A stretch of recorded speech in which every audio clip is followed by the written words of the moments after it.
राधे राधे प्रिय भक्तजनों, आपका स्वागत है आपके अपने YouTube channel magical world of Achyut पर। आज हम इस वीडियो में श्रीमद् भागवतम में आगे की कथा सुनेंगे। पंचमो अध्याय, भगवान के यश कीर्तन की महिमा और देवर्षि नारद जी का पूर्व चरित्र।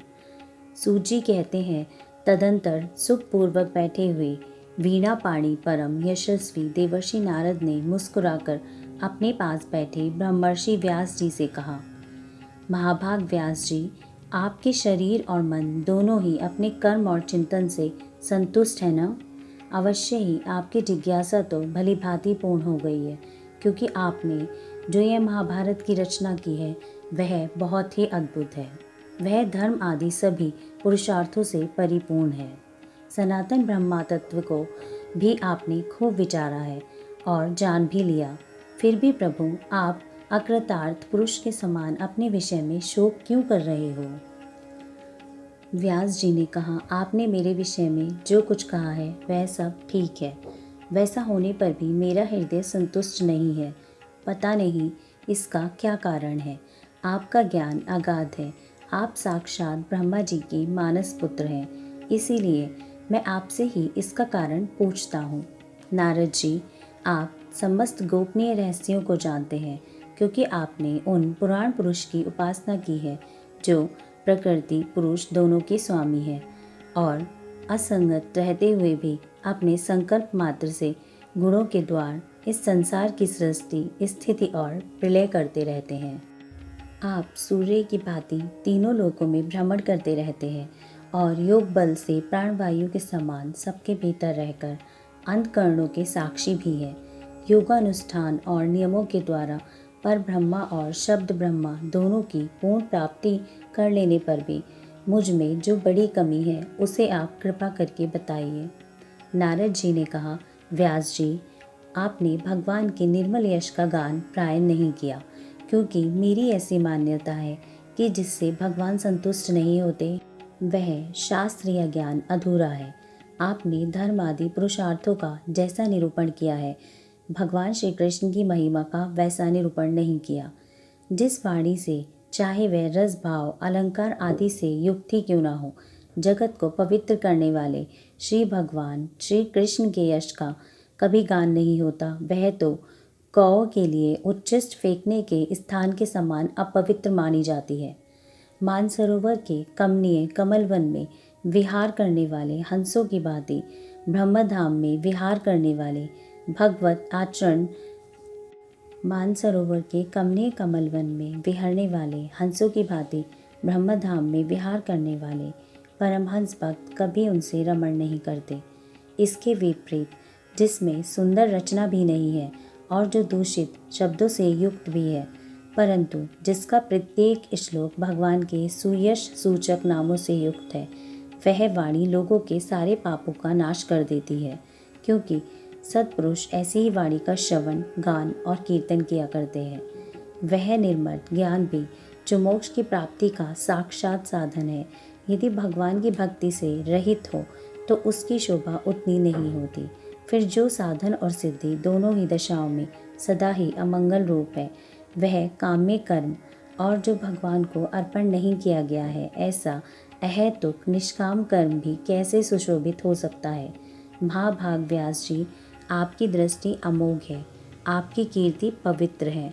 आप सत्यपरायण एवं दृढ़ व्रत हैं। जो मनुष्य भगवान की लीला के अतिरिक्त और कुछ कहने की इच्छा रखता है, वह उस इच्छा से ही निर्मित अनेक नाम और रूपों के चक्कर में पड़ जाता है। उसकी बुद्धि भेदभाव से भर जाती है। जैसे हवा के झरोकों से डगमगाती हुई डोंगी को कहीं भी ठहरने का ठौर नहीं मिलता, वैसे ही उसकी चंचल बुद्धि कहीं भी स्थिर नहीं हो पाती। संसारी लोग स्वभाव से ही विषयों में फंसे हुए हैं। धर्म के नाम पर आपने उन्हें निंदित सकाम कर्म करने की भी आज्ञा दे दी है। यह बहुत ही गलत बात हुई, क्योंकि मूर्ख आपके वचनों से पूर्वोक्त निंदित कर्म को ही धर्म मानकर यही मुख्य धर्म है ऐसा निश्चय करके उसका निषेध करने वाले वचनों को ठीक नहीं मानते। भगवान अनंत है। कोई विचारवान ज्ञानी पुरुष ही संसार की ओर से निवृत्त होकर उनके स्वरूपभूत परमानंद का अनुभव कर सकता है। अतः जो लोग पारमार्थिक बुद्धि से रहित हैं और गुणों के द्वारा नचाए जा रहे हैं, उनके कल्याण के लिए ही आप भगवान की लीलाओं का सर्वसाधारण के हित की दृष्टि से वर्णन कीजिए। जो मनुष्य अपने धर्म का परित्याग करके भगवान के चरण कमलों का भजन सेवन करता है, भजन परिपक्व हो जाने पर तो बात ही क्या, यदि इससे पूर्व उसका भजन छूट जाए तो क्या कहीं भी उसका कोई अमंगल हो सकता है। परंतु जो भगवान का भजन नहीं करते और केवल स्वधर्म का पालन करते हैं, उन्हें कौन सा लाभ मिलता है। बुद्धिमान मनुष्य को चाहिए कि वह उसी वस्तु की प्राप्ति के लिए प्रयत्न करे जो तिनके से लेकर ब्रह्मा पर्यंत समस्त ऊंची नीची योनियों में कर्म के फलस्वरूप आने जाने पर भी स्वयं प्राप्त नहीं होती। संसार के विषय सुख तो जैसे बिना चेष्टा के दुख मिलते हैं, वैसे ही कर्म के फल रूप में अचिंत्य गति समय के फेर से सबको सर्वत्र स्वभाव से ही मिल जाते हैं।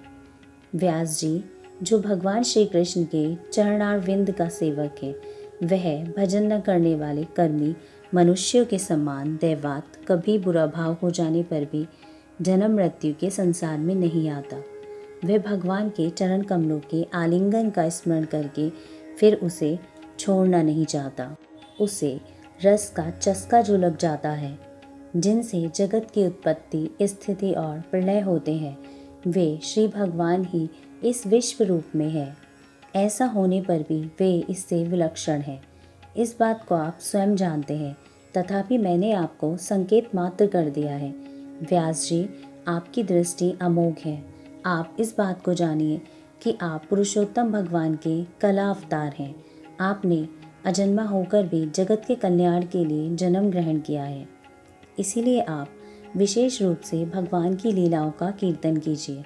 विद्वानों ने इस बात का निरूपण किया है कि मनुष्य की तपस्या, वेदाध्ययन, यज्ञ अनुष्ठान, स्वाध्याय, ज्ञान और दान का एकमात्र प्रयोजन यही है कि पुण्य कीर्ति श्री कृष्ण के गुणों और लीलाओं का वर्णन किया जाए। मुनि, पिछले कल्प में आपने पूर्व जीवन में मैं वेदवादी ब्राह्मणों की एक दासी का लड़का था। वे योगी वर्षा ऋतु में एक स्थान पर चातुर्मास्य कर रहे थे। बचपन में ही मैं उनकी सेवा में नियुक्त कर दिया गया था। यद्यपि मैं बालक था, फिर भी किसी प्रकार की चंचलता नहीं करता था। जितेंद्रिय था, खेल कूद से कोसों दूर रहता था और आज्ञानुसार उनकी सेवा करता था। मैं बोलता भी बहुत कम था। मेरे इस शील स्वभाव को देखकर समदर्शी मुनियों ने मुझ सेवक पर अत्यंत अनुग्रह किया। उनकी अनुमति प्राप्त करके बर्तनों में लगा हुआ प्रसाद मैं एक बार खा लिया करता था। इससे मेरे सारे पाप धुल गए। इस प्रकार उनकी सेवा करते करते मेरा हृदय शुद्ध हो गया और वे लोग जैसा भजन पूजन करते थे, मेरी रुचि भी वैसी हो गई। व्यास जी, उस सत्संग में उन लीलागान परायण महात्माओं के अनुग्रह से मैं प्रतिदिन श्री कृष्ण की मनोहर कथाएं सुनता था। श्रद्धापूर्वक एक एक पद श्रवण करते करते प्रिय कीर्ति भगवान में मेरी रुचि हो गई। महामुनि, जब भगवान में मेरी रुचि हो गई, तब उन मनोहर कीर्ति प्रभु में मेरी बुद्धि भी निश्चल हो गई। उस बुद्धि से मैं इस संपूर्ण सत और असत रूप जगत को अपने पर ब्रह्मा स्वरूप आत्मा में माया से कल्पित देखने लगा। इस प्रकार शरद और वर्षा, इन दो ऋतुओं में तीनों समय उन महात्मा मुनियों ने श्रीहरि के निर्मल यश का संकीर्तन किया और मैं प्रेम से प्रत्येक बात सुनता रहा। अब चित्त के रजोगुण और तमोगुण को नाश करने वाली भक्ति का मेरे हृदय में प्रादुर्भाव हो गया। मैं उनका बड़ा ही अनुरागी था, विनयी था। उन लोगों की सेवा से मेरे पाप नष्ट हो चुके थे। मेरे हृदय में श्रद्धा थी, इंद्रियों में संयम था एवं शरीर, वाणी और मन से मैं उनका आज्ञाकारी था। उन दीन वत्सल महात्माओं ने जाते समय कृपा करके मुझे उस गुह्यतम ज्ञान का उपदेश दिया, जिसका उपदेश स्वयं भगवान ने अपने श्रीमुख से किया है। उस उपदेश से ही जगत के निर्माता श्री भगवान श्री कृष्ण की माया के प्रभाव को मैं जान सका, जिसके जान लेने पर उनके परम पद की प्राप्ति हो जाती है। सत्य संकल्प व्यास जी, पुरुषोत्तम भगवान श्री कृष्ण के प्रति समस्त कर्मों को समर्पित कर देना ही संसार के तीनों तापों की एकमात्र औषधि है। यह बात मैंने आपको बता दी। प्राणियों को जिस पदार्थ के सेवन से जो रोग हो जाता है, वही पदार्थ चिकित्सा विधि के अनुसार प्रयोग करने पर क्या उस रोग को दूर नहीं कर सकता? इसी प्रकार यद्यपि सभी कर्म मनुष्य को जन्म मृत्यु रूप संसार के चक्र में डालने वाले हैं, तथापि जब वे भगवान को समर्पित कर दिए जाते हैं तब उनका कर्मपना ही नष्ट हो जाता है। इस लोक में जो शास्त्र विहित कर्म भगवान की प्रसन्नता के लिए किए जाते हैं, उन्हीं से भरा भक्ति युक्त ज्ञान की प्राप्ति होती है।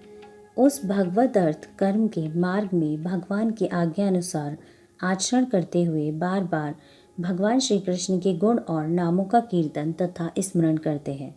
प्रभु, आप भगवान श्री वासुदेव जी को नमस्कार है। हम आपका ध्यान करते हैं। प्रद्युमन, अनिरुद्ध और संकर्षण को भी नमस्कार है। इस प्रकार जो पुरुष चतुर्विह रूपी भगवान मूर्तियों के नाम द्वारा प्राकृत मूर्ति रहित अप्राकृत मंत्र मूर्ति भगवान यज्ञ पुरुष का पूजन करता है, उन्हीं का ज्ञान पूर्ण और यथार्थ है। ब्राह्मण, जब मैंने भगवान की आज्ञा का इस प्रकार पालन किया, तब इस बात को जानकर श्री भगवान कृष्ण ने मुझे आत्मज्ञान, ऐश्वर्य और अपनी भाव रूपा प्रेम भक्ति का दान किया। व्यास जी, आपका ज्ञान पूर्ण है। आप भगवान की ही कीर्ति का, उनकी प्रेममयी लीला का वर्णन कीजिए। उसी से बड़े बड़े ज्ञानियों की भी जिज्ञासा पूर्ण हो जाती है। जो लोग दुखों के द्वारा बार बार रौंदे जा रहे हैं, उनके दुख की शांति इसी से हो सकती है। अन्य कोई उपाय नहीं है। राधे राधे।